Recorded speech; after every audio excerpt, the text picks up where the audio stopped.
Bismillahirrahmanirrahim. Assalamualaikum warahmatullahi wabarakatuh.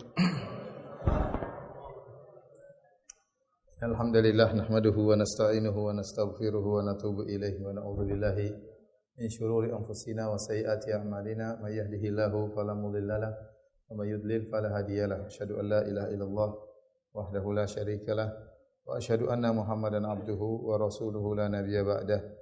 Ya ayyuhalladzina amanu taqullaha haqqa tuqatih wa la tamutunna illa wa antum muslimun. Fa inna asdaqal hadithi kitabullah wa khairal huda huda Muhammadin sallallahu alaihi wasallam wa syarrul umuri muhdatsatuha wa kullu muhdatsatin bid'ah wa kullu bid'atin dhalalah wa kullu dhalalatin finnar. Hadirin dan hadirat yang dirahmati Allah Subhanahu wa taala, puji dan syukur senantiasa kita panjatkan kepada Allah Subhanahu wa taala atas segala limpahan karunia yang Allah berikan kepada kita. Salawat dan salam semoga tercurahkan selalu kepada junjungan kita Nabi Muhammad sallallahu alaihi wasallam, juga kepada keluarganya serta seluruh sahabat beliau tanpa terkecuali. Kita lanjutkan bahasan kita. Jadi kitab Umdatul Ahkam karya Abdul Ghani Al-Maqdisi rahimahullahu taala. Sekarang kita sampai hadis yang mana? Hadis Anas kah? Hadis Anas sudah. Oh, bab baru. Bab baru. Baik. Kita sekarang masuk ke bab as-sufuf. Bab tentang saf. Ya benar. Sudah masuk bab yang baru? Atau ada hadis terakhir yang belum?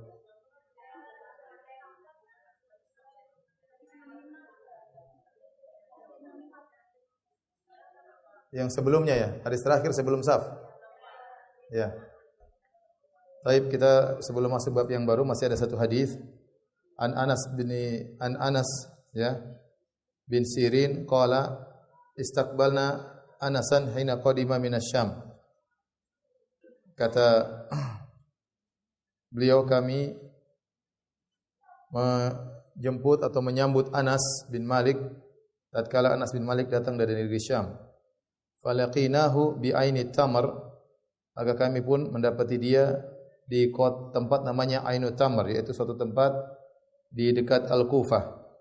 Faraaituhu yusalli ala himarin. Aku mendapati Anas waktu datang dia sedang salat di atas himar, di atas keledai.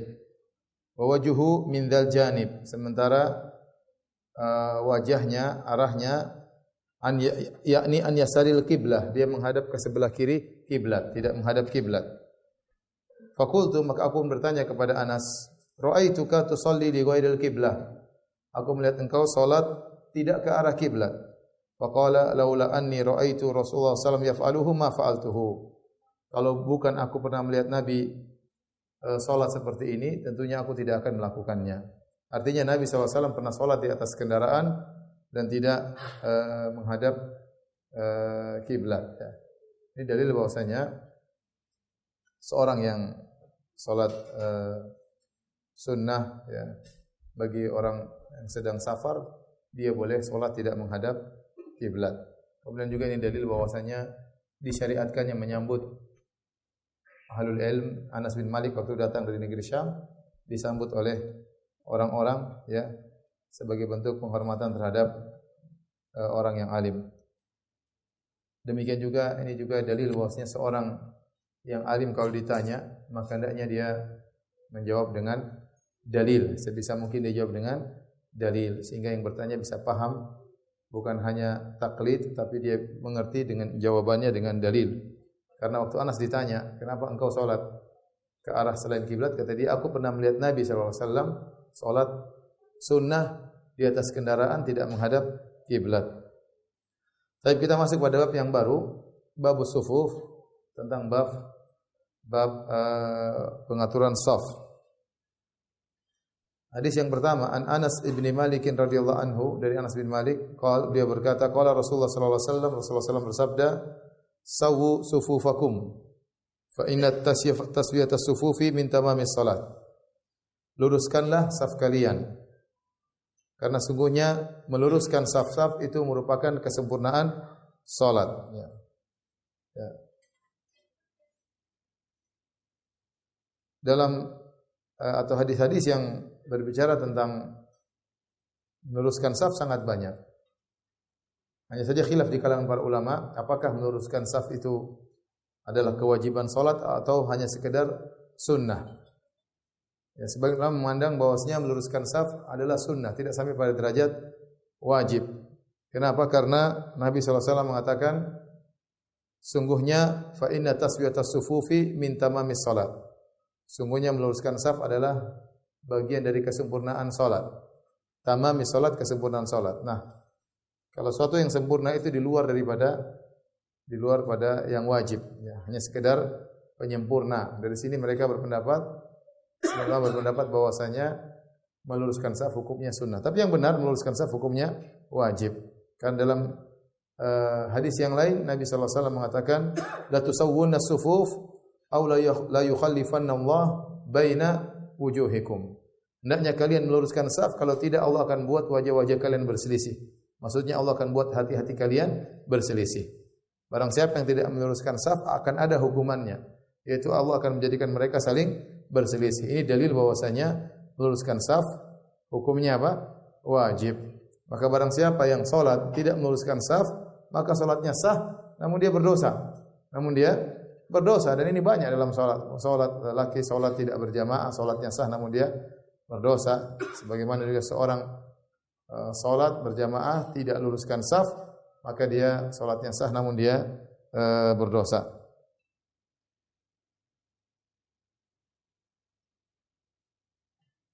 Para hadirin dan hadirat yang dirahmati Allah Subhanahu wa taala,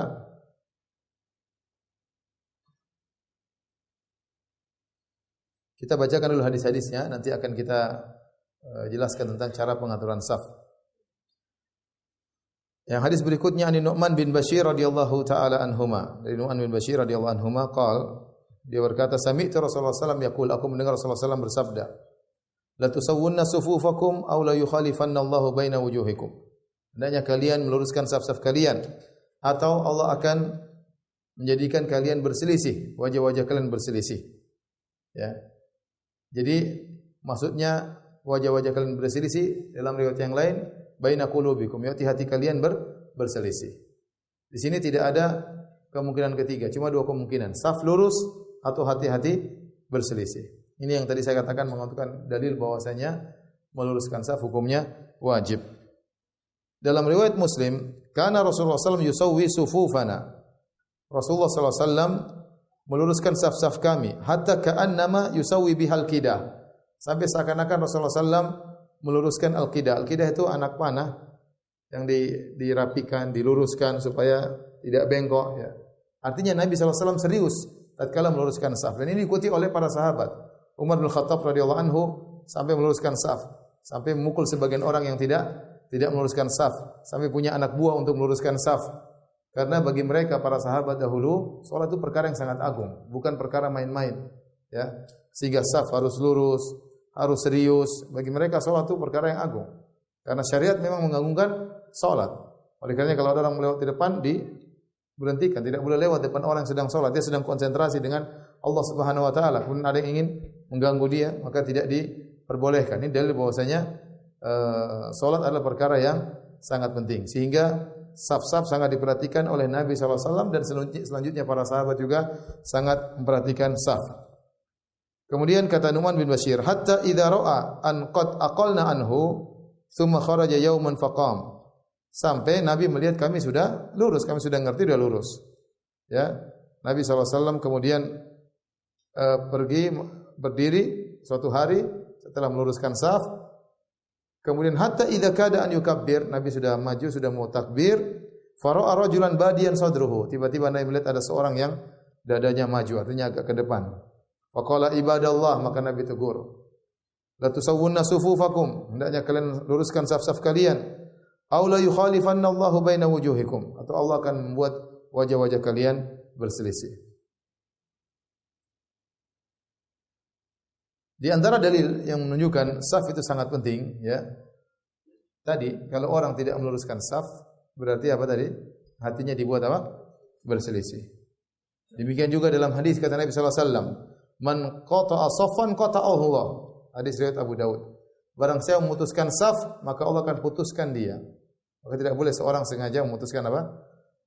saf. Sebaliknya, ya, man wasala saffan wasalahu Allah. Barang siapa yang menyambung saf, maka orang akan menyambungnya. Itu Allah akan menyambungnya dengan kebaikan, dengan rahmat dan kasih sayang. Maka kalau ada saf yang kosong, maka kita maju untuk mengisi saf tersebut, ya. Saking pentingnya saf sampai Rasulullah SAW pernah bersabda, "Rassu sufufakum." Rapatkan saf kalian. Wa qaribu bainaha. Dan rapatkanlah, dekatkanlah. Wa walladzi nafsi biyadihi. Demi zat yang jiwaku berada di tangannya. Inni la ara syaitan yadkhul min khalalis saf ka'annama al-hadaf. Sungguhnya aku melihat syaitan masuk di antara celah-celah saf seakan-akan dia adalah al-hadaf. Al-hadaf itu adalah kambing hitam yang kecil, ya. Maka seorang berusaha untuk merapatkan saf dan tidak melonggarkan saf. Jadi yang dituntut dalam saf ada dua, taswiyah dan tarasi atau al-murasat. Taswiyah adalah lurus. Adapun al-murasat artinya dempet, lengket, ya. Jadi lurus dan rapat itu yang dituntut dalam saf. Maka dikatakan saf itu benar jika dia lurus dan dia apa? Rapat, ya. Bagaimana cara mewujudkan hal tersebut? Ya tinggal diluruskan. Meluruskan dalam riwayat disebutkan al-ka'ab bil ka'ab, mata kaki dengan mata kaki, al-mankib bil mankib, pundak dengan pundak, maka seorang berusaha untuk lurus. Jadi kalau dia berdiri di saf, maka dia lihat pundaknya sudah sejajar dengan pundak saudaranya atau tidak. Atau dilihat mata kaki saudaranya sudah sejajar dengan mata kakinya dia atau tidak. Bukan ukuran jari, karena jari ini bisa panjang pendek. Sebagian orang meluruskan saf dengan jarinya. Ini salah, harusnya dengan mata kakinya atau dengan tumitnya, dengan mata kakinya. Kalau mata kaki sudah nempel berarti otomatis bahunya juga akan apa? Akan sejajar. Kemudian al-murasat yaitu rapat. Ya rapat maka disebut dalam hadis bagaimana para sahabat menempelkan mata kaki dia dengan mata kaki saudaranya, pundak dia dengan pundak saudaranya. Maka tatkala kita merapatkan shaf, kita berusaha menempelkan apa? Kaki. Menempelkan kaki, tapi tidak usah berlebih-lebihan. Ya, tidak usah berlebihan. Ya, kita berusaha menempelkan sewajarnya. Artinya kalau sudah sejajar maka sudah. Tidak perlu sampai kita tempelkan sehingga kaki kita jadi bengkok begini. Ya. Sebagian orang sengaja nempel sampai kakinya bukan lurus lagi tapi jadi bengkok. Ya. Sebagian orang dia berusaha nempel, dia kira tujuannya nempel, padahal tidak. Menempelkan mata kaki itu hanya sarana agar saf itu lurus dan rapat. Itu sarana untuk mencapai rapat dan apa? Dan lurus. Seandainya mata kaki kita tidak nempel tapi badan kita sudah mengena, sudah cukup karena itu sudah berarti apa? Nempel. Sebagian orang salah, yang penting nempel kakinya meskipun pundaknya tidak nempel. Akhirnya dia buka kakinya lebar-lebar. Tidak berdiri tidak wajar tapi supaya nempel sehingga terlalu lebar dia buka dan itu bukan tujuannya. Karena tujuan menempelkan mata kaki dan pundak itu agar rapat, ya. Agar rapat. Oleh karenanya sebagian ulama seperti Syekh Utsaimin dan yang lainnya berpendapat bahwasanya kalau orang sudah menempel di awal salat, ya, tidak harus menempel terus. Karena tujuan sudah tercapai. Tidak harus menempel terus, ya. Kalau dia mau nempel tidak apa-apa, tetapi jangan sampai berlebih-lebihan, ya. Terkadang orang nempel sampai akhirnya kaki temannya diinjak. Dan benar, saya sering dikeinjak, ya. Jadi apa namanya? Mungkin bukan nginjak begini, tapi kulit dari kulit kaki apa? Keinjak, terutama kalau di lantai, keinjak, ya. Yang injak santai-santai aja. Saya tarik ke samping, dia injak lagi. Mau diapain, ya? Dan itu kenyataannya. Repot, ya. Yang penting kita santai aja, ya. Maksudnya yang penting udah nempel, tidak usah berlebihan. Karena kita disuruh untuk sholat untuk khusyuk. Sholat untuk khusyuk. Dan kalau seperti itu kita mengganggu kekhusyukan saudara kita. Kita mengganggu kekhusyukan saudara kita. Maka kita nempel yang wajar saja. Dan kalau seandainya sudah terjadi lurus dan teman kita tidak mau ditempelin, ya sudah biarin aja. Yang penting kita sudah rapat dan apa? Dan lurus. Maksudnya adalah demikian. Karena menempelkan mata kaki dan mata kaki itu bukan tujuan, tapi itu sarana untuk apa? Sarana untuk lurus dan rapat, ya. Untuk lurus dan rapat.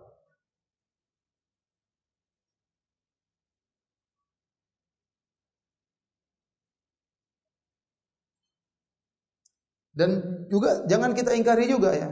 Orang mau nempel biarin aja. Selama dia tidak boleh berlebihan biarin aja. Karena sebagian orang dia mau salat jangan nempel dia. Dia langsung tegur ya, ada yang seperti itu. Dia mau salat, dia udah lihat ada orang cingkerangan di samping, dia tegur. Saya enggak mau ditempel ya. Para sahabat nempelin. Kita ikut beragama, ikut agamanya para sahabat. Sahabat menempelkan satu dengan yang lainnya.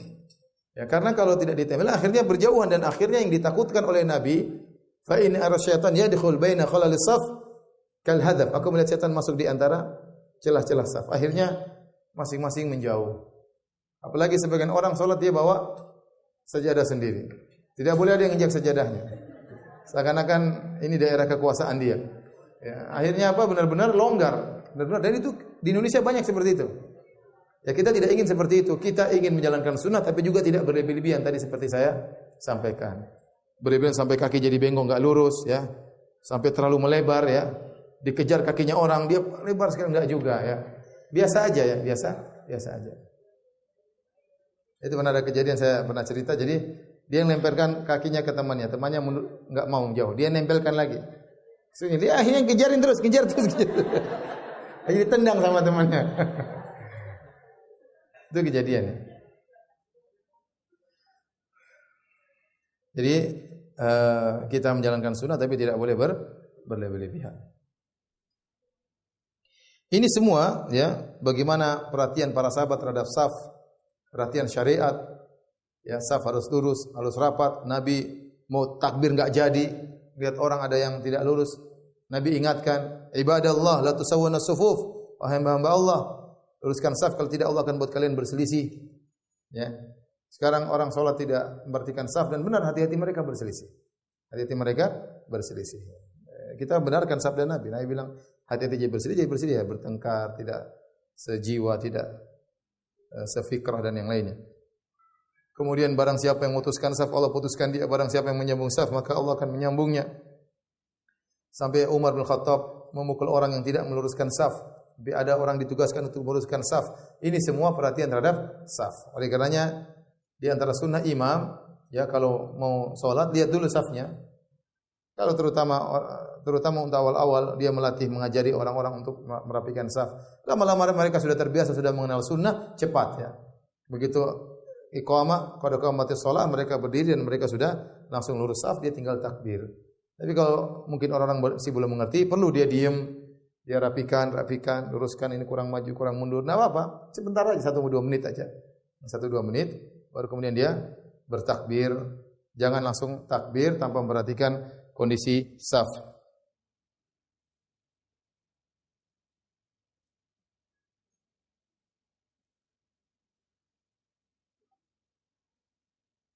Baik, kita lanjutkan hadis berikutnya.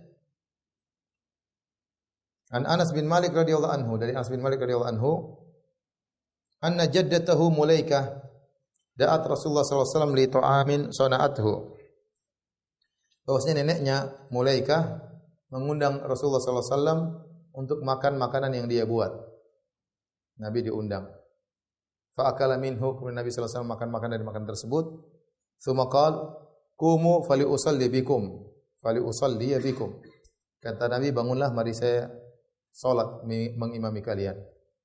Qala Anas berkata, faqumtu ila hasirin lana qad iswadda min tuli ma lubis.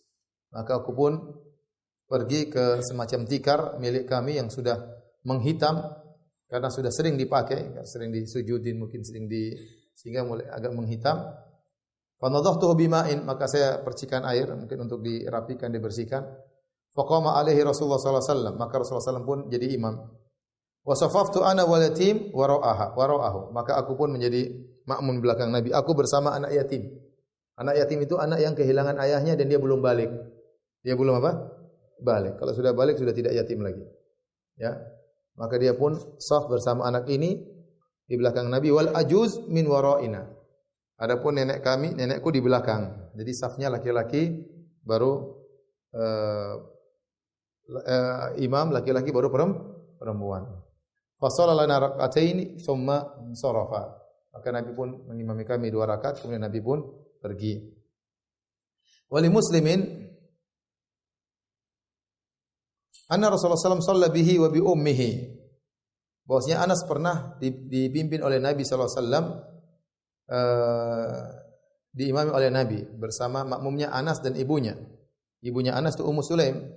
Fa aqamani an yaminihi wa aqamal mar'ata khalfana. Maka Nabi sallallahu alaihi wasallam memberdirikan aku di samping kanannya karena cuma makmum satu orang aja. Sedangkan ibuku di belakang. Jadi ini model berikutnya kalau ternyata makmum cuma satu orang, kemudian ada perempuan, maka yang makmum laki-laki samping kanan imam, sementara perempuannya di belakang. Ini juga dalil bahwasanya namanya orang yang belum balik boleh bermakmum dalam saf, boleh bermakmum dalam saf. Karena Anas yang sudah balik, dia bersama anak yatim di sampingnya dalam satu saf. Kemudian ini juga dalil bahwasanya salat nafilah, salat sunnah berjamaah sesekali boleh, ya. Sebagaimana dalam hadis ini Nabi SAW mengimami mereka bukan salat fardu, tapi salat sunnah, dan itu berjamaah. Ini sekali enggak ada masalah. Suami istri terkadang salat sunnah enggak ada masalah. Tetapi jangan tiap hari, karena masing-masing berusaha untuk melatih diri berkhulwat dengan Allah Subhanahu wa taala. Ya, saya sering sampaikan hal ini. Seorang harus terbiasa untuk beribadah sendirian, terbiasa beribadah sendirian, ya. Terbiasa untuk baca Quran sendiri, terbiasa berzikir sendiri, salat malam sendiri, tatkala i'tikaf berusaha untuk sendiri berkhulwat dengan Allah Subhanahu wa taala. Ini disebut oleh Ibnu Rajab Al-Hambali. Kenapa? Karena kita nanti di kuburan sendirian. Dari kuburan sendirian. Suami kita enggak ikut, istri kita enggak ikut, anak kita enggak ikut. Maka biasalah kita berbahagia tatkala sendirian. Kita bahagia dengan kawan-kawan, tapi kita juga tatkala sendirian berusaha untuk berbahagia tatkala berkhulwat dengan Allah. Karena dalam waktu yang lama nanti di alam barzakh kita sendirian, ya. Makanya di antara hikmah dari salat malam itu seorang salat sendirian. Kecuali Ramadan, maka itu syiar. Maka itu adalah syiar. Maka seorang disunahkan salat sunnah sendiri-sendiri, namun terkadang sesekali boleh berjamaah sebagaimana dilakukan oleh Anas bin Malik radhiyallahu taala anhu. Demikian juga dalam hadis yang lain, Ibnu Abbas pernah salat bersama Nabi, salat malam. Kemudian Hudzaifah juga pernah salat bersama Nabi salat malam. Ibnu Mas'ud juga pernah salat bersama Nabi salat malam. Ini dalil bahwasanya terkadang Nabi sallallahu alaihi wasallam salat malam, salat sunnah berjamaah. Baik, kita lanjutkan hadis berikutnya. An Abdullah bin Abbas radhiyallahu anhuma, dari Ibnu Abbas radhiyallahu anhuma qala, beliau berkata, bitu inda khalati Maimunata. Aku bermalam di rumah bibiku Maimunah, istri Nabi sallallahu alaihi wasallam. Faqama Nabi sallallahu alaihi wasallam yusalli minal lail.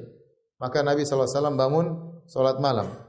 Faqumtu an yasarihi, maka aku pun berdiri di samping kirinya. Fa akhadha bi ra'si fa aqamani an yaminihi, maka Nabi pegang kepalaku, Nabi putar pindah ke sebelah kanan. Jadi waktu dia langsung jadi makmum Nabi, tapi dia salatnya sebelah apa? Kiri. Maka Nabi pegang kepalanya, diputarin lewat belakang, pindah ke sebelah kanan.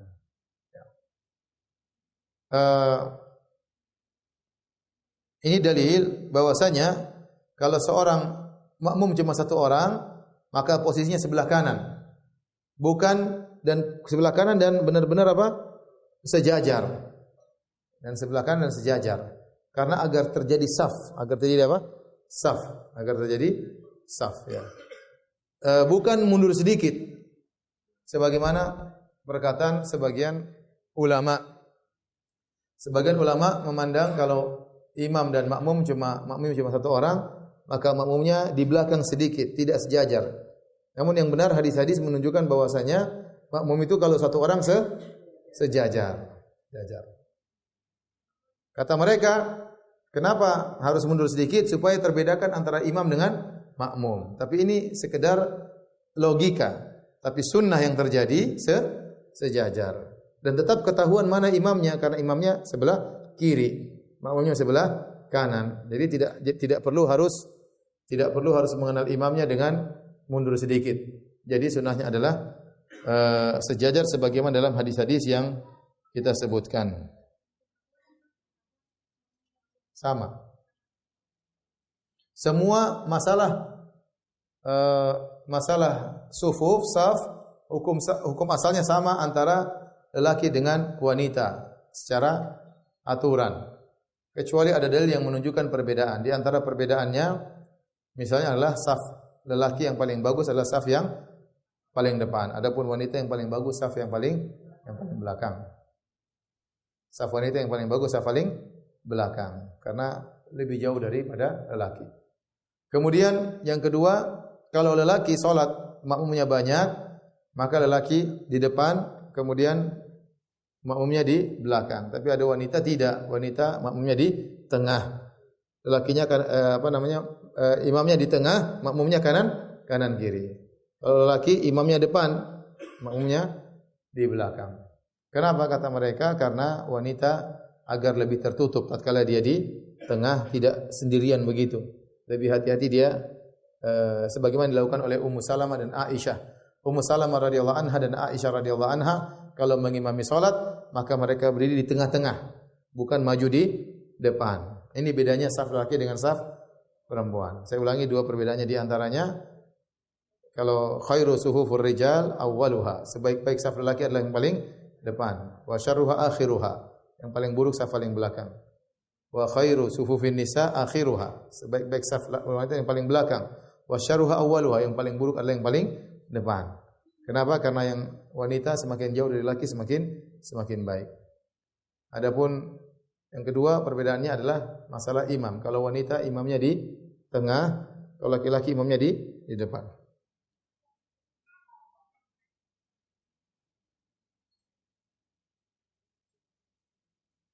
Baik, kita akan bahas beberapa permasalahan yang berkaitan dengan saf.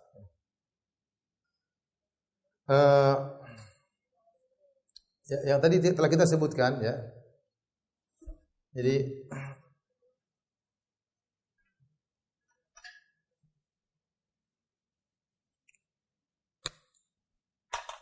sebetulnya besar banget.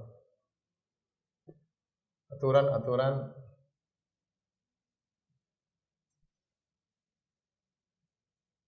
dalam menyusun saf.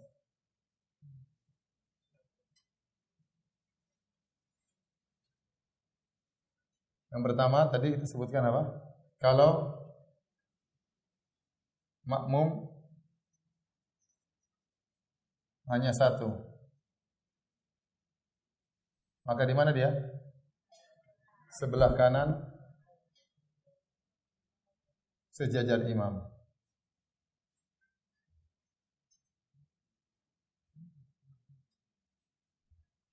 Baik, kalau dia nekat sebelah kiri gimana? Hah? Kalau dia nekat sebelah kiri, pegang kepalanya, pindahin ke kanan. Kalau dia di sebelah kiri, pegang kepalanya, pindahin sebelah kanan. Kalau dipegang kepalanya dia tidak mau pindah. Kalau dipegang kepalanya dia tidak mau pindah. Tes. Imam yang pindah jangan ya. Jadi kalau dia tidak mau pindah, tetap Allah mengatakan salatnya sah, namun dia salah ya. Namun dia bersalah. Wajibnya harusnya di sebelah kanan ya. Tapi tetap salatnya sah. Kemudian yang kedua ya. Kalau makmumnya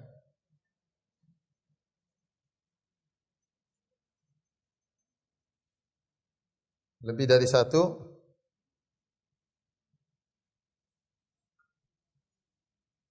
maka gimana? Untuk wanita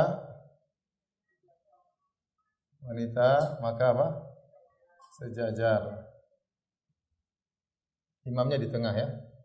Imamnya di tengah. Kalau buat laki-laki, untuk laki-laki ya di belakang.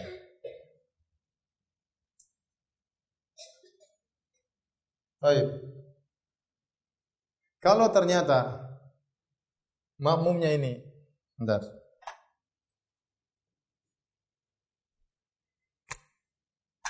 Kalau ternyata makmumnya satu, perempuan gimana? Hah? Di belakang imamnya? Hah? Hah? Iya, imamnya laki-laki, makmumnya perempuan cuma satu. Bukan istrinya. Hah? Kalau bukan mahram maka tidak boleh. Ya. Ini di belakang.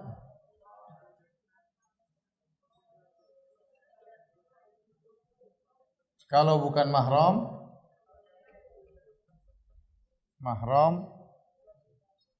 tidak boleh bermakmum. Karena ada khalwat. Karena ada khalwat. Baik.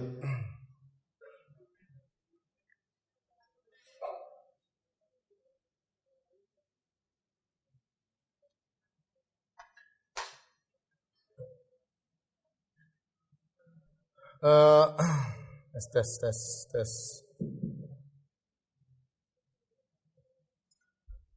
Menyusun shaf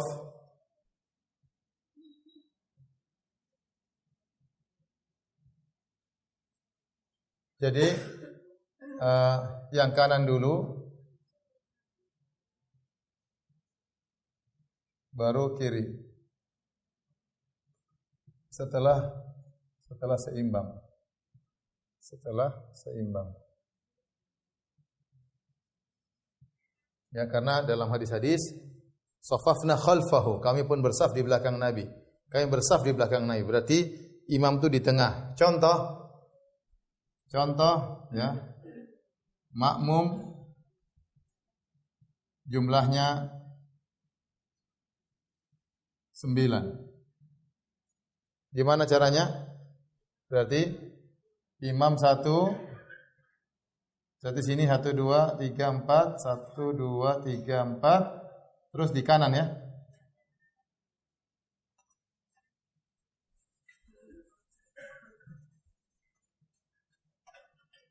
Jadi caranya kalau saf 2 begini, jelas. Kalau 2 gampang ya. Terus berapa tambah lagi? 1 ya. Kemudian lagi. Ya, tambah lagi. Sudah berapa itu? Nah, caranya begitu safnya. 1 2 3 4 5 6 7 8. Ya, terus dari kanan begitu. Sebagian ulama berpendapat tidak mengapa, misalnya di sini 7, di sini 3, enggak apa-apa. Tapi zahir hadis imam itu di tengah. Memang ada hadis wasitul imam. Tengahkanlah imam, tetapi hadisnya dhaif. Tetapi zahir hadis kami salat di belakang imam khalfahu, di belakang Nabi di belakangnya, berarti memang Nabi di tengah. Benar saf sebelah kanan lebih baik daripada sebelah kiri. Tetapi keseimbangan juga dituntut. Keseimbangan dituntut. Oleh karenanya mereka mengatakan alladzi fil yasar al-qarib afdal min al-yamin al-ba'id, ya. Yang di kiri lebih dekat itu lebih afdal daripada yang kanan tapi jauh. Jadi nyusunnya tadi lebih caranya kanan dulu, kiri, terus kanan apa? Kiri, kanan kiri demikian. Ya, jadi demikian juga saf di belakang. Jangan seorang nyusun saf gini, terus sini kosong ya. Sini gimana sini? Enggak kosong ya. Enggak. Jadi imam harus tetap berada di tengah, ya. Paham? Jadi menyusun saf yang kanan dulu, baru kiri setelah ada keseimbangan. Baik. Yang keempat. Kalau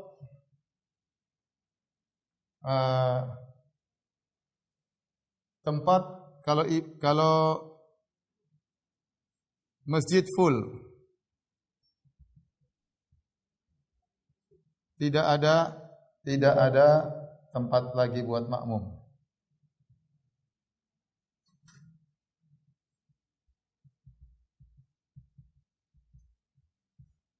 Kecuali di safnya imam. Bagaimana? Paham? Ini misalnya masjid. Ini imam. Kemudian saf sudah full. Sudah full semua. Orang udah full. Ada satu baru datang, ada 3 orang mau masuk. 4 orang mau masuk. Di mana dia bersaf? Pada dasarnya tidak boleh seorang saf kalau jamaah banyak, tidak boleh seorang pun saf di sebelah imam, tidak boleh. Semuanya harus di belakang. Tidak boleh sejajar dengan imam, kecuali darurat. Kecuali darurat. Ternyata saf masjid sudah full, nggak ada tempat lagi. Maka kata para ulama, mereka boleh bersaf di sini. Bagaimana caranya? Begini caranya.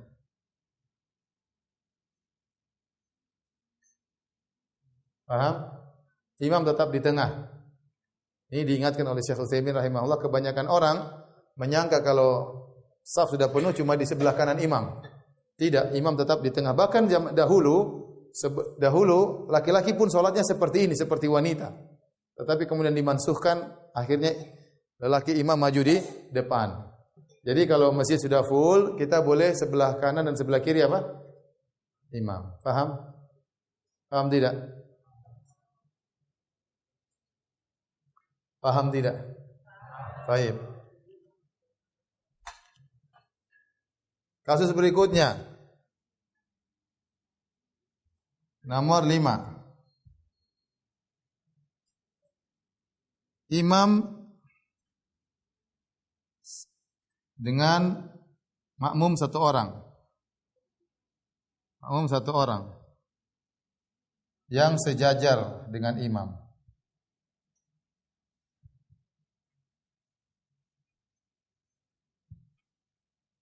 Keduanya dalam kondisi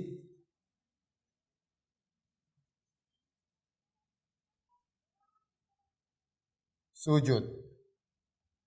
Iya kan? Sama-sama. Imam sama makmum sama-sama lagi apa? Sujud. Datang makmum kedua. Makmum kedua mau gabung.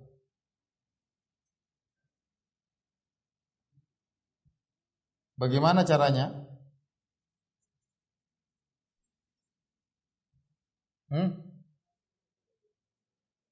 Caranya gampang Ustaz, tunggu aja dia berdiri. Sudah berdiri kita suruh mundur. Selesai. Dia lagi sujud nih ya.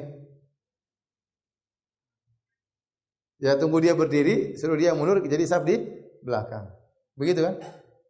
Sekarang dia mau dapat keutamaan sujud. Dia enggak mau tunggu kelamaan, ini imamnya sujudnya lama banget ya. Dia mau gabung. Gimana cara gabungnya? Ya. Maka cara gabungnya kalau ini imam ya sedang sujud, makmum juga sedang apa? Sedang sujud, maka gimana dia gabung? Di belakang sendiri, enggak boleh.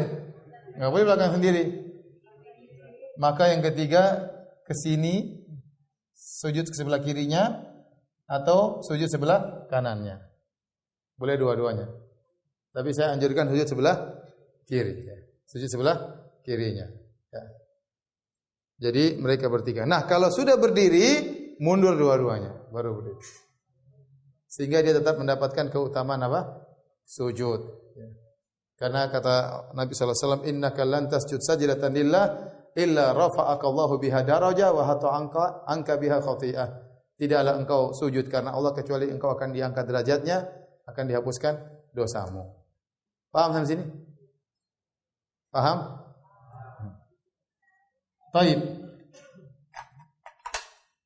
Salah berikutnya, yang keberapa? 6. Jika seseorang datang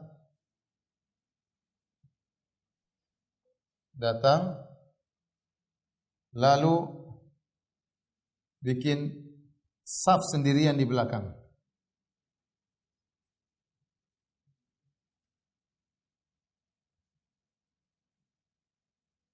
Bagaimana hukumnya?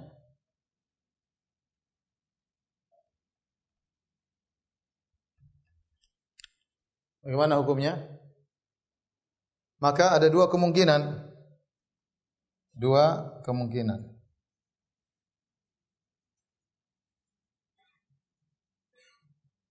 Yang pertama, saf depannya belum penuh. Maka salatnya harus diulang. Salatnya tidak sah, harus diulang. Paham? Dia masuk ini, imam lagi imam saf kedua, saf pertama full, saf kedua sebenarnya masih ada longgar, tapi dia malas, dia sholat sendiri di belakang, saf ketiga sendirian. Ya, iya. Jadi gampangannya gini, ini imam, ya, ini imam, kemudian ini saf pertama, saf pertama. Saf kedua juga. Ternyata di saf kedua masih ada satu yang longgar di sini, masih ada space. Kemudian dia langsung jadi sendirian di sini. Paham? Dia sendirian di sini. Ini tidak sah. Harusnya dia kemana? Harusnya gabung, dia masih ada masih tempat yang longgar, masih ada space. Harusnya dia ke situ, tidak boleh dia sholat sendirian. Kalau dia sholat sendirian, maka dia batal sholatnya. Perhatian bagaimana perhatian sholat terhadap saf. Ya boleh main-main. Paham ini? Sama semuanya. Yang kedua, jika saf di depannya sudah full, maka tidak mengapa.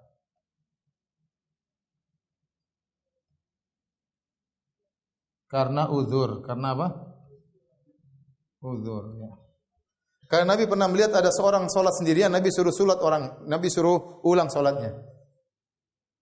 Namun kata para ulama itu dibawa kepada karena tidak ada uzur. Harusnya dia bisa gabung dengan saf depannya, namun dia sholat sendirian, maka sholatnya tidak sah, harus diulang. Tetapi kalau ternyata safnya sudah full semuanya, enggak ada, ya sudah dia sholat sendirian. Enggak ada masalah karena dia beruzur. Dia beruzur. Di tengah. Maka dia sholat sendirian dan dia beruzur. Dan dia beruzur, paham? Ada sebagian ulama berpendapat kalau begini sudah full, tarik orang satu. Bawa ke belakang. Ini pendapat sebagian ulama. Hah?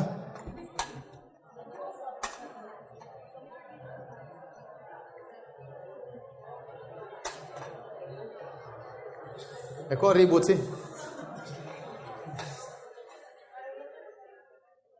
Jadi kalau dia datang terlambat, maka semua sudah full, dia cari korban satu. Cari korban satu, maka dia tarik. Kalau enggak mau, dia tarik yang satunya lagi. Enggak mau lagi, tarik satunya lagi. Ini pendapat sebagian ulama, namun yang dibantah oleh sebagian ulama yang lain, tidak ada sunnahnya hal tersebut. Yang kedua, takutnya kita mendolimi dia. Ya. Udah lagi santai-santai, lagi khusyuk, ditarik ke belakang. Kemudian kita memindahkan dia dari pahala saf kedua menjadi saf ketiga. Ya ini enggak. Terus lagi saf di belakang, tahu-tahu ada orang terlambat ngambil tempat dia, tambah sakit hati lagi dia. Jadi tidak perlu demikian, ya. Kalau dia sudah saf sudah penuh semua, kalau saf sudah penuh semua, tes. Kalau saf sudah penuh semua, dia coba melihat apakah bisa dia masuk. Terkadang ada saf yang renggang, maka dia rapikan supaya dia bisa masuk. Tapi kalau ternyata sudah full semua, ya sudah dia sholat sendiri di belakang. Paham? Baik. Yang berikutnya,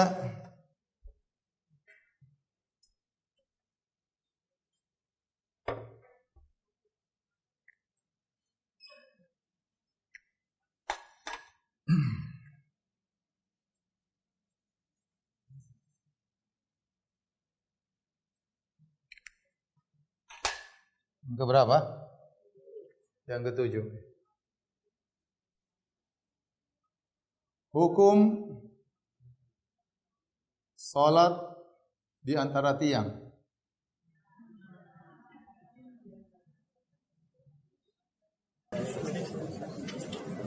Maka hukumnya yang rajih, hukumnya adalah makruh. Dulu para sahabat menjauh dari salat di antara tiang. Kenapa? Karena tiang itu memutuskan apa? Saf. Padahal tadi kata Nabi SAW, man qata'a saf qata'a Allah. Barang siapa memutuskan saf akan diputuskan oleh Allah, ini diputuskan dari kebaikan. Ya, maka seorang jangan putus saf. Orang lagi salat dia duduk di tengah, dia enggak salat, dia motongin saf berarti kan? Orang saf nyambung, dia di tengah-tengah enggak ada kerjaan. Lihat Facebook di masjid ya. Akhirnya orang di Ramadan sering seperti itu. Dia tidak sholat tapi dia duduk di situ. Itu namanya memutuskan apa? Saf. Nah, tiang-tiang ini seperti ini memutuskan saf ini. Maka jangan sholat di antara dua tiang tersebut. Hukumnya makruh. Hukumnya makruh. Hukumnya makruh, ya. Tetap sah tetapi namun tetap sah. Namun tetap apa? Tetap sah. Namun tetap sah. Kecuali masjid padat. Padat dan tidak ada tempat lagi.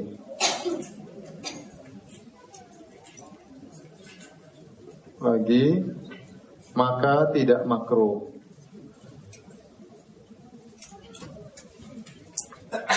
Maka tidak makruh.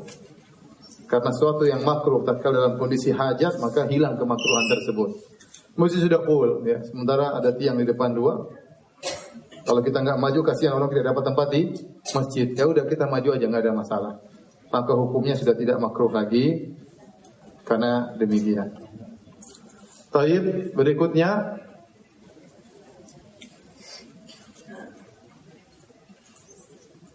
hukum memasukkan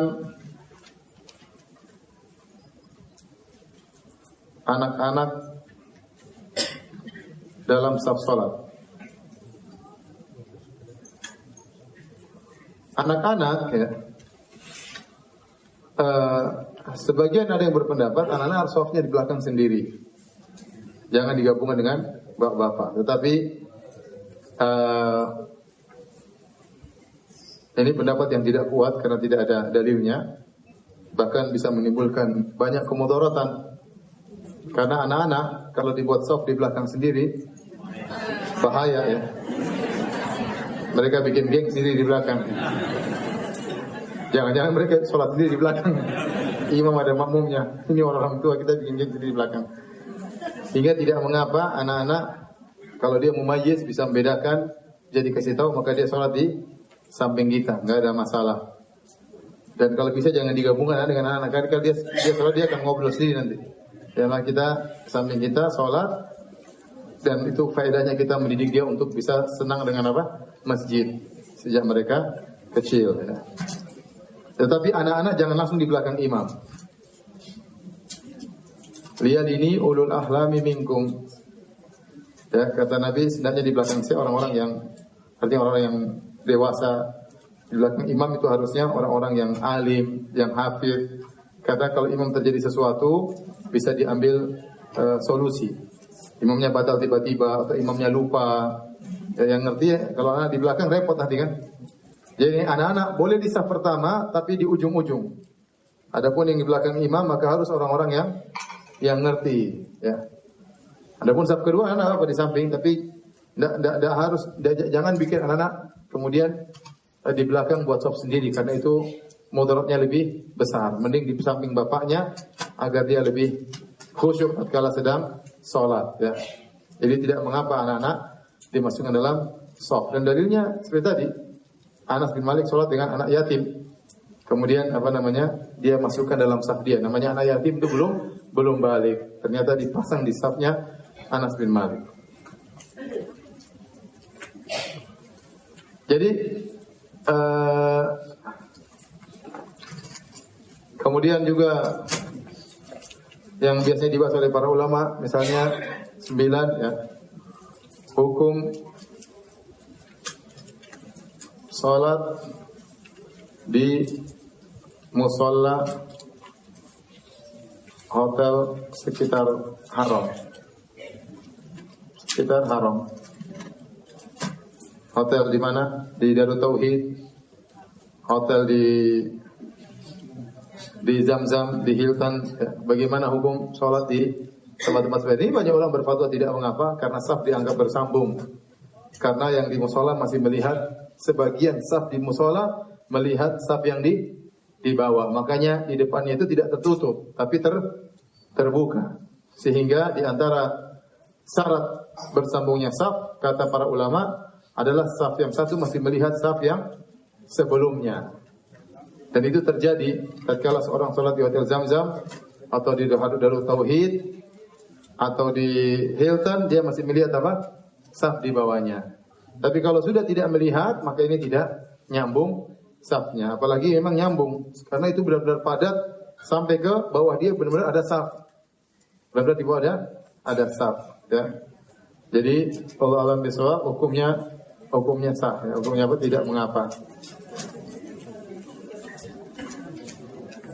Dan saya sering menganjurkan kepada ibu-ibu musim haji atau musim Ramadan yang padat, ya, kalau mereka sholat mending di sini, ya. Sholat fardu mending di mana? Mending di musola, ya. Karena lebih afdal, lebih tertutup dan lebih dekat juga dengan kamar, ya. Adapun laki-laki turun ke bawah, ya. Laki-laki turun, meskipun sah sholat di sini di musola-musola yang di hotel, tapi namanya laki-laki lebih afdal langsung ke bawah. Tentu berbeda setelah mereka sholat di musola dengan mereka jalan turun ke bawah langsung ke pelataran Masjid Haram atau Masjid Haram, ya, di Masjid Haram.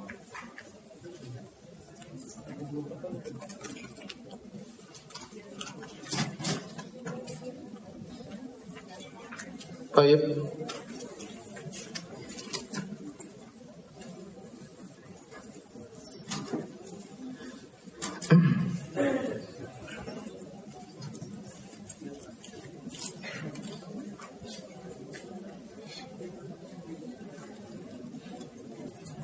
Bagaimana hukum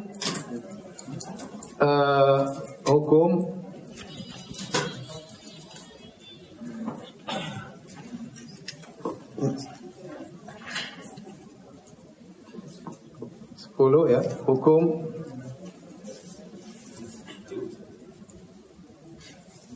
saf wanita di samping saf lelaki.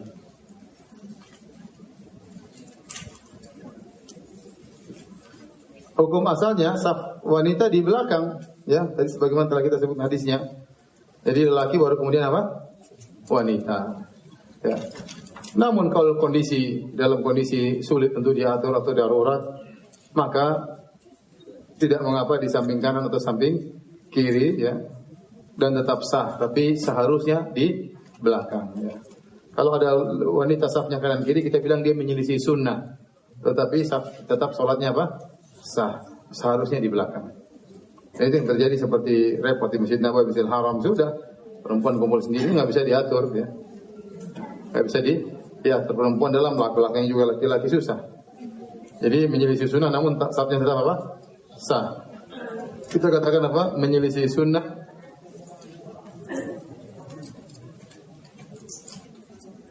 Namun tetap apa? Sah. 11. Bagaimana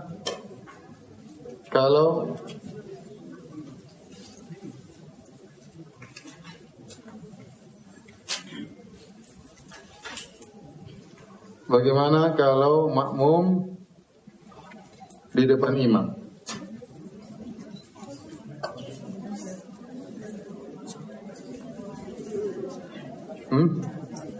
Allahu Akbar, makmumnya Allahu Akbar.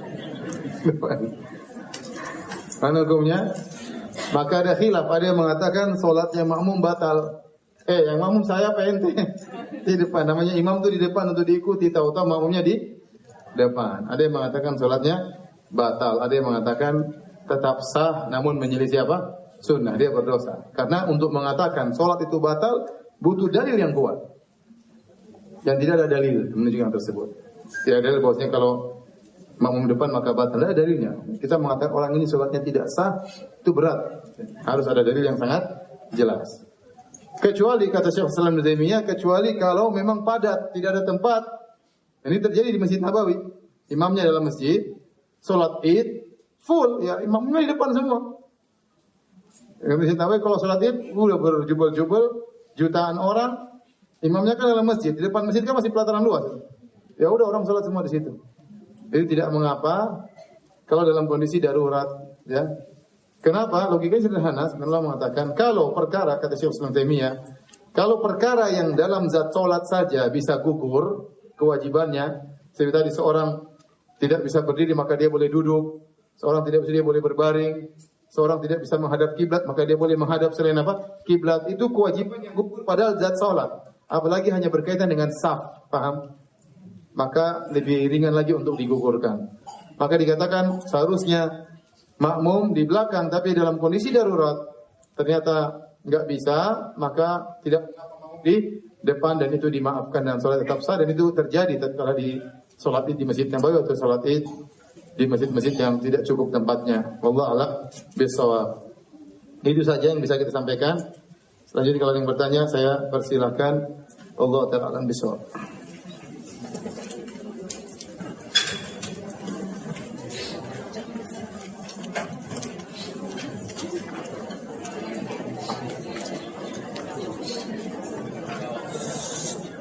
Assalamualaikum Ustaz. Salam.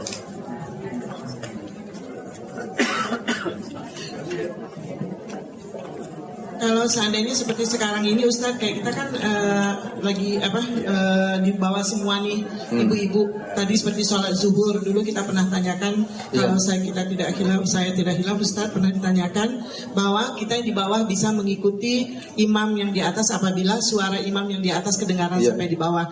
Apakah itu termasuk kita tidak bisa tidak dibolehkan karena berhubungan nggak dengan tidak dapatnya kita saf itu Ustaz? Kalau dalam satu bangunan maka cukup suara. Oh baiklah. Seperti di Masjid Haram, di Masjid Nabawi ada kantor-kantor. Saya sering sholat, berapa kali saya sholat sama Syekh Sudais karena kita ada pertemuan, kita sholat di dalam ruangan di Masjid Nabawi. Kita tidak melihat makmum karena tertutup. Tapi tidak mengapa, cukup dengan suara karena dalam satu ruangan. Beda dengan musola yang ada di Masjidil Haram, itu beda apa? Beda bangunan. Maka disyaratkan harus melihat apa? Saf. Syukran Ustaz. Satu lagi Ustaz, jika kita kan kalau wanita kan safnya paling bagus di belakang. Nah sekarang misalnya saf yang di depan itu masih kosong. Tapi ini karena kita ngotot pengen dapat yang afdolnya di belakang, itu yang kosong kita nggak maju. Sebaiknya gimana Ustaz? Kita di maju. Belakang aja nggak apa-apa. Oh kita tetap di belakang tuh nggak masalah ya Ustaz? Iya, ngotot aja nggak apa-apa. Alhamdulillah. Syukran Ustaz. Ustaz, kalau istri sholat bermakmum berdua bersama suami, di mana posisi istri? Posisi belakang. Posisi istri di belakang, bukan di samping kanan makmum. Ya. Bukan di sebelah samping kanan apa? Imam.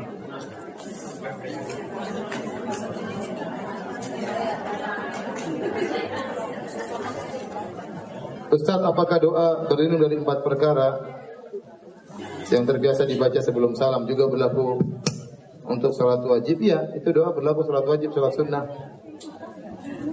Assalamualaikum Ustaz. Assalamualaikum. Ustaz ini kalau kita sholat di masjid umum yang biasanya mereka safnya itu kan pakai sedadahnya lebar-lebar. Terus kalau kita merapatkan mengisi saf di depan, akibatnya saf di belakang kita kosong, itu tidak ada yang mau mengisi, itu gimana Ustaz? Kita sholat di masjid umum, orang pakai saf lebar-lebar. Sedadahnya lebar-lebar. Terus kita merapatkan ke depan. Iya, kita merapat ke depan dan mereka tidak mau mendekat dengan kita mendekat ke sebelah dia, tapi yang satunya lagi tidak mau mendekat Ustaz. Oh, dia tidak mau sajadahnya dipakai sama kita? Iya. Bilang sajadah punya kamu, masjid punya kita bersama. Susah Ustaz kan kalau kita misalnya mendekat ke sebelah yang dekat ini, Tapi yang sebelah kita, yang sebelah kanan itu kosong, dia tidak mau merapat, Ustaz. Ya, tidak apa-apa. Kita berusaha merapat ke arah imam. Berusaha merapat ke arah imam. Kalau yang sebelah kanan kita tidak mau merapat, ya biarin aja.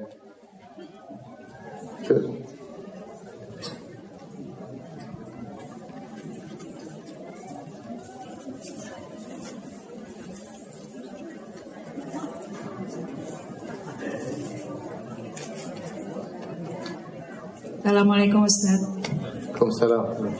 Ustaz, saya ingin menanyakan, ada hadis yang saya dengar di mana setelah 2 rakaat ba'da lohor yang untuk rawatib itu ada lagi 2 rakaat yang katanya kalau nggak salah diharamkan api neraka dari wajah atau tubuhnya. Nah, kalau itu memang hadisnya benar, apakah kita boleh merutinkan seperti kita mengerjakan sholat rawatib, Ustaz? Jadi apa, man hafadha arba'in qabla zuhur wa arba'in ba'daha. Ya, benar, barang siapa yang merutinkan 4 rakaat sebelum zuhur, 4 rakaat setelah apa? Zuhur. Jadi yang terbaik adalah 4 rakaat sebelum zuhur dan 4 rakaat setelah zuhur. Atau 4 rakaat sebelum zuhur, 2 rakaat setelah zuhur, atau 2 rakaat sebelum, 2 rakaat sesudah. Kalau merutinkan 4-4 itu bagus.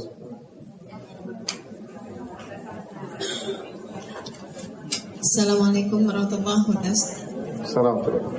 Ustadz mau bertanya, ini tadi kan kalau kita sholat di masjid yang sama-sama jamaah laki-laki di depan, yang perempuannya di belakang. Terus? Tapi kalau di dalam masjid itu ternyata memang dipisahkan dengan divider yang tinggi, jadi nggak kelihatan antara laki-laki dengan perempuan. Apakah masih berlaku yang belakang lebih afdol daripada yang depan? Itu ada khilaf dengan para ulama, tapi wallahu a'lam bishawab, zahirnya tidak berlaku lagi karena terpisah, benar-benar terpisah antara laki dengan apa? Dengan wanita. Karena larangan tersebut ada ilahnya, ada sebabnya. Kenapa perempuan terbaik di belakang agar semakin jauh dari lelaki. Tapi kalau benar-benar terpisah seperti di Masjid Nabawi ditembokin murni, ya sudah, tidak apa-apa perempuan di depan. Allah a'lam bishawab.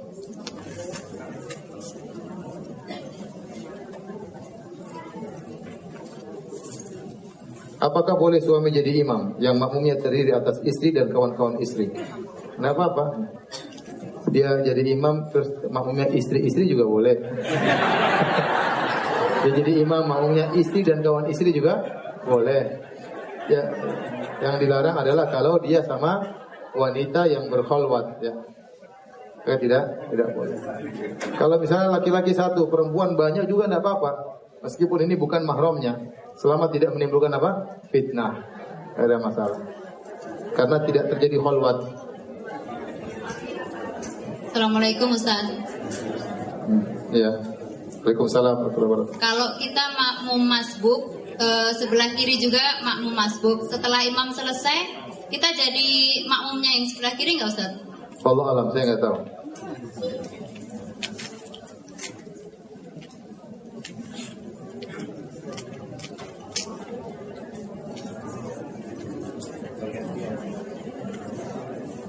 Di lingkungan saya banyak anak kecil.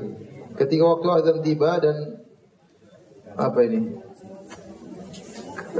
anak-anak tersebut berisik dan bercanda sehingga mengganggu kekhusyuan sholat. Ada kalanya anak-anak bercanda dengan melewati jamaah. Ya, bagaimana hukumnya? Nggak ada masalah karena tatkala jadi makmum, ya. Sutrah jadi di imam, ya. Sutrah di imam. Kalau orang lewat depan imam, imamnya apa? Tahan. Tapi kalau makmum tidak apa-apa. Orang lewat depan kita nggak ada masalah.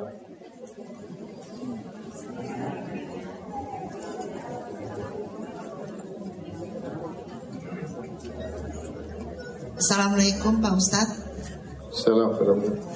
Bagaimana kalau imam dan makmumnya itu anak-anak, apa berlaku juga seperti orang dewasa? Iya, sama, berlaku juga. Berlaku. Dan imamnya itu anak-anak tapi belum balik, yang jadi makmum itu lebih perempuan yang lebih besar gitu, bagaimana Pak? Gak apa-apa. Gak apa-apa. Karena tidak boleh wanita menjadi apa? Imam. Nanti kalau wanita jadi imam, saf depan penuh terus.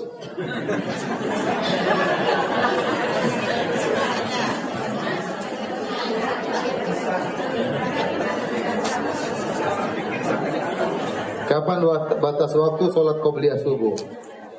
Yang penting sebelum dia masih ada waktu sebelum sholat subuh, sempat untuk qobliyah, maka dia boleh qobliyah. Terutama ibu-ibu tahu kapan. Yang penting sebelum sholat subuh dia sholat qobliyah, nggak ada masalah. Seandainya dia tidak ada waktu kecuali hanya untuk sholat subuh, ternyata 5 menit lagi waktu subuh habis, maka jangan sholat qobliyah, langsung sholat apa? Subuh. Terlambat bangun misalnya, dan qobliyahnya bisa diqadha nanti setelah matahari di waktu duha, setelah di waktu duha.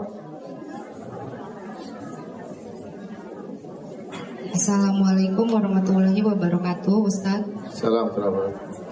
Ustaz mau menanyakan untuk sholat sunnah wudu, apakah dalam rakaat pertama dan keduanya ada bacaan khusus? Terima kasih. Saya nggak tahu ada bacaan khususnya. Allah alam bisawab.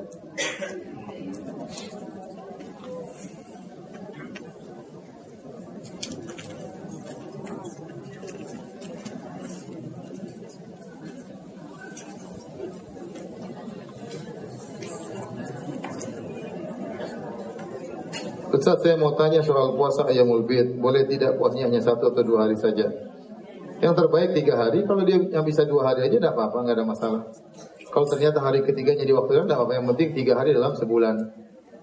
Ausani Khalili, kekasihku memberi wasiat kepadaku, di antaranya siyamu salasati ayyam min kulli syahr. Puasa 3 hari setiap bulan. Kalau terbaik Ayyamul Bid itu yang terbaik. Kalau enggak, misalnya di tanggal 13, 14, 15 yang nggak bisa, nanti tanggal yang lain apa? Saf kedua di suatu masjid ada tiang pada sholat berjamaah, sedangkan datang masbuk, dan di saf kedua tersebut sudah ada yang sholat beberapa orang. Lebih baik orang tersebut sholat saf ketiga yang atau bersama. Kalau dia sendiri, maka dia gabung dengan saf yang kedua. Tapi kalau dia ternyata ada teman-teman yang lain, mending dia saf yang ketiga. Karena sholat di antara 2 saf, 2 tiang itu apa? Makruh. Assalamualaikum Ustaz. Waalaikumsalam. Ustaz, untuk sholat wudhu tadi ya Ustaz, apa dirutinkan setiap kita setelah wudhu dan sholat tahiyatul masjid itu atau harus dilaksanakan setiap kita masuk masjid Ustaz? Iya, sunnahnya seperti itu. Atau hanya karena kita misalnya sehari 3 kali masuk masjid, hanya sekali atau 2 kali gitu? Enggak, sebanyak kita masuk masjid. Kecuali seorang misalnya dia di masjid terus dia bertoilet sebentar balik, ini maka enggak perlu dia ulangi tahiyatul masjid. Tapi kalau dia sudah terpisah lama, pagi, nanti ke masjid lagi sore, nanti ke masjid lagi malam, ya setiap kali dia masuk masjid dia tahiyatul apa? Masjid. Karena Nabi mengatakan idza dakhala ahadukumul masjid. Kalau salah seorang kalian masuk masjid, berarti setiap kali dia masuk masjid. Kalau sunnah wudhu Ustaz? Sama, setiap dia berwudu, dia sholat 2 rakaat bagus.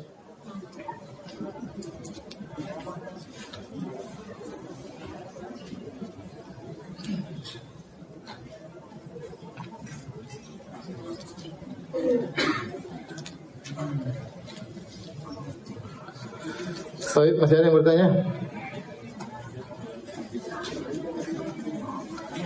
Iya.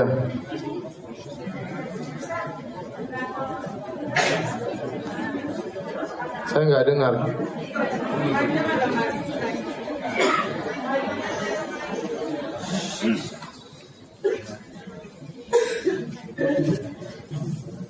Silakan. Assalamualaikum Ustaz.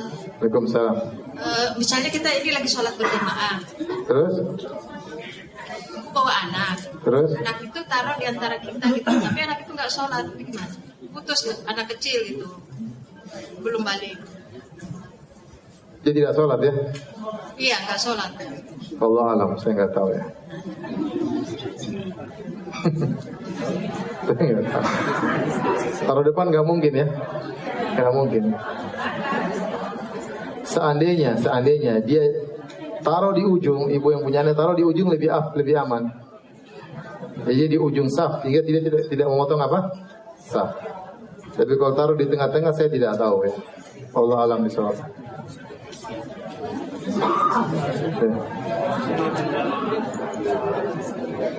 Waktu sholat tahajud tidak apa-apa. Jadi kalau kita sholat tahajud berjamaah sesekali sama istri atau sama kawan-kawan terkadang sesekali, itu sholat seperti tarawih pakai suara. Mereka dengar jahriyah. Ada lagi yang bertanya?